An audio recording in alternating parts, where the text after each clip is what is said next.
Meeting মিছিল করতে যান না, সেখানে গিয়া মারপিট করেন। আপনারা দোসরদের নিয়ে 5 স্টার হোটেলে বড় বড় মুরগির রান খান, হাসি ঠাট্টা 24টি রাত দেখাই পারেন। আর আমাদের নেতা কর্মীরা যখন একটা ছোট্ট হোটেলে কোন রকমে একটা ইফতার মাহফিল করতে যায়, সেখানে আমরা গিয়া হামলা করেন, মানুষের রক্ত না করেন। এই ফেসিবাদটির জন্য কি আমরা আন্দোলন করেছিলাম? এই ফেসিবাদ সৃষ্টির জন্য, দোসরদের সৃষ্টির জন্য কি দেশের মানুষ রক্ত দিয়েছে? এর জন্য কি ছাত্র রক্ত দিয়েছে? ছাত্রদেরকে আমি উদ্বুদ্ধ করতে চাই, কি পেয়েছেন আপনারা? কার কাছে কি পেয়েছেন? একটা ছাত্র যে ইউনিভার্সিটি যাবে পরীক্ষা দিবে, সে নাকি ছাত্রলীগ, তাকে ধরে মারতে হবে, ফিরতে হবে। মহিলাদেরকে পর্যন্ত বিভস্ত করে বলা হচ্ছে। আপনি যে কোনো লোককে যে কোনো জায়গায় ধরে নিয়ে যাচ্ছেন।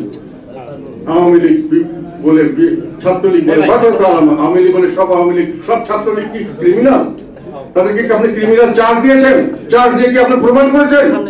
মিথ্যা কথা দিয়ে মামলা দিয়ে, আর যেটা শেখ হাসিনা এখন তার বেশি হবে, সব বেনামি সব মামলা দিচ্ছেন। সেই মামলায় লোককে ধরিয়ে দিচ্ছেন যে সোনারেস, এই মামলায় তারপরে তাকে আর জামিন দিচ্ছেন না। অফিসিয়ালি অর্ডার দেওয়া হচ্ছে, জামিন দেওয়া যাবে না। বিচার বিভাগকে অর্ডার দিয়ে নিয়ন্ত্রণ করা হচ্ছে। এটা কোন ধরনের ফেসিবাদ? এবং তাদের দোষরদেরকে রুখতে হবে। আরে কি শুরু করছে?